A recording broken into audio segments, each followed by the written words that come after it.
Imagine waking up at 3 a.m. to the sound of your front door slamming, a camera crew you didn't hire setting up in your kitchen, and your wife already lived to 40,000 people, crying on cue because the algorithm rewards tears more than smiles. You didn't sign up for a marriage. You signed up for a storyline. That's the part nobody warns you about when they say, marry someone who makes content. They show you the ring, the vacation videos, the cute day in my life reels. Nobody shows you the part where your relationship becomes a product, your fights become footage, and your privacy becomes the one thing you can no longer afford, even though she's making more money than you ever have. So today we're going deep into a question most people are too embarrassed to ask out loud. What actually happens to your life, your mind, and your marriage if your wife is a trash blogger? The kind of creator who built her whole career on chaos, scandal, and content that makes people say, "This is insane," right before they hit share. Stick around, because by the end of this, you'll understand why some of the most successful marriages online are quietly some of the loneliest in real life.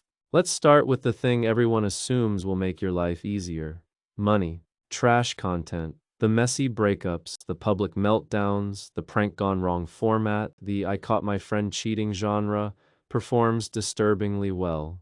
Platforms reward conflict because conflict keeps people watching past the first 10 seconds, and the first 10 seconds are everything. Audience retention in that opening window is one of the strongest predictors of how far a video travels, which is exactly why creators who specialize in drama tend to outperform creators who specialize in calm, useful content. So yes, your household income might explode. Brand deals roll in, her name starts trending. You go from splitting a grocery bill to suddenly being able to buy a house in cash. But here's the twist nobody mentions: that income isn't stable, and it isn't really yours. It's tied to a version of her that has to keep escalating to stay relevant. The algorithm doesn't reward consistency, it rewards novelty.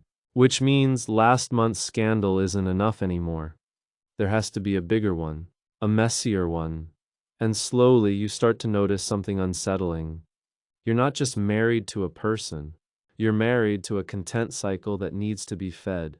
And content cycles don't take days off. Here's where it gets personal. The moment you marry a creator built on chaos and shock value, you stop being her husband, in the traditional sense. You become a character in her universe, and characters exist to serve the story, not the other way around. Maybe you're cast as the calm one who balances her chaos. Maybe you're the funny one who reacts to her pranks. Maybe, and this happens more often than people admit, you're cast as the villain in a storyline designed to farm sympathy for her. A small disagreement at home about money or chores can get edited, reframed, and uploaded as "he doesn't respect my hustle," and suddenly thousands of strangers have opinions about your marriage that you never agreed to share. You didn't consent to being a character, but the moment cameras entered your home, your consent stopped mattering as much as the engagement metrics did. And here's the part that really messes with people psychologically. When your private arguments become public entertainment, you start performing your own emotions, even when the camera is off. You catch yourself wondering, mid-argument, is this going to end up online? That hesitation, that tiny pause where you measure your words not because you trust her, but because you don't trust the footage, is one of the quiet ways intimacy erodes. Real vulnerability requires the belief that nothing you say will be used against you. Once that belief is gone, something in a marriage changes permanently, even if neither of you ever says it out loud. Now let's talk about the part almost nobody prepares you for. The audience stops being an audience. They become stakeholders. When a creator builds a brand around drama, the fan base doesn't just watch, they invest emotionally in the outcome. They pick sides. They send you messages defending her, or attacking you, or demanding the truth about something that happened in your own bedroom. Strangers will analyze your facial expressions in a 30-second clip and confidently diagnose your marriage as toxic or fake or about to end, based on nothing but a thumbnail. And the strange psychological trap here is this: the more chaotic the content, the more loyal and more entitled the fanbase becomes. People who consume conflict-driven content often form what researchers call parasocial relationships, one-sided emotional bonds where the viewer feels personally connected to a creator they've never met. That bond feels real to them, which means when something happens in your actual marriage, thousands of people genuinely feel like they have a right to weigh in, intervene, or even profit by making reaction videos about your private life. You'll have strangers who know your wife's storyline better than your own mother does. And some of them will trust her narrative more than they'd trust you, simply because they've spent more hours watching her than they have hours knowing you. That's not fame, that's surveillance with a fan base attached. Here's the twist that changes everything you think you understand about this lifestyle. The danger isn't that she's faking it all. Most trash bloggers don't start out fake, they start out real, reactive, unfiltered. That authenticity is exactly why people loved her in the first place. The danger is what happens after years of being rewarded for amplifying her worst moments. Psychologically, when a behavior gets consistently reinforced, likes, comments, revenue, attention, that behavior doesn't stay separate from someone's identity. It becomes their identity. This is basic behavioral conditioning, the same principle that shapes habits, addictions, and yes, personalities. If crying on camera gets validated 1,000 times more than calm conversation ever does, a person doesn't just learn to perform crying. They slowly lose the ability to tell the difference between performed emotion and genuine emotion.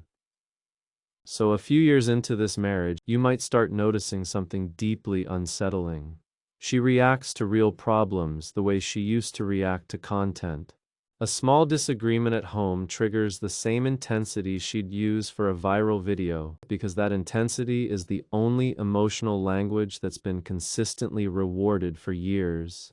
And you, the husband, the real-life partner, are left trying to have an honest conversation with someone whose nervous system has been trained by an audience of strangers to escalate, not de-escalate.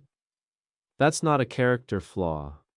That's the cost of a career built on chaos, quietly collected over thousands of uploads. So here's where most videos like this one would wrap up with something cute like "Love conquers all" or "Communication fixes everything." We're not doing that because it would be dishonest.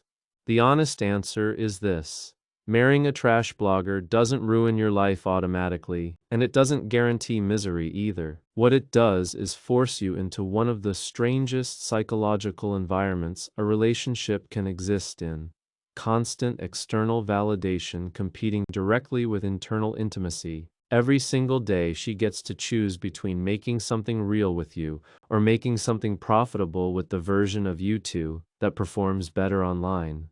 Some couples navigate this successfully. They build hard boundaries, certain rooms with no cameras, certain conversations that never become content, certain fights that stay private no matter how good the footage would be. Those boundaries aren't romantic gestures, they're survival mechanisms. They're the only things standing between our marriage and our brand. But other couples don't draw those lines in time, and what's left years later isn't a divorce announcement. It's something quieter and sadder. Two people who technically still live together, technically still post the anniversary photos, but who privately admit, if you ever catch them off camera, that they can't remember the last time something happened between them that wasn't, on some level, content. So if you ever find yourself falling for someone who makes a living off chaos, ask yourself one uncomfortable question before the ring goes on her finger. When the cameras are off, is there still a person there who wants nothing from you except you? Because the version of love that survives fame isn't the version that performs the best. It's the version nobody ever gets to see.